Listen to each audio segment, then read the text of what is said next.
মা বলেছেন আজকে ছুটি, নেই তো ঘরে কাজ।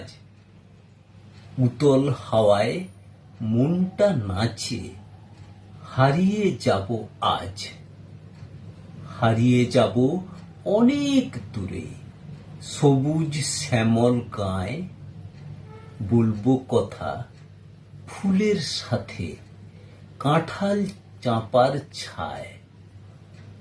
শাপলা তুলে মালা গেঁথে পরবো আজি গলে। দোয়েল ফিঙে কেমন আছে জানবো কথার ছলে।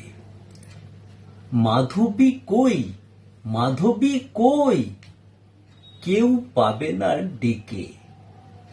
আজকে আমি সাঁঝ আকাশে আলতা দেব মেখে। কবিতাটির নাম কেউ পাবে না ডেকে। কবিতাটি লিখেছেন স ম শশীদ। নমস্কার।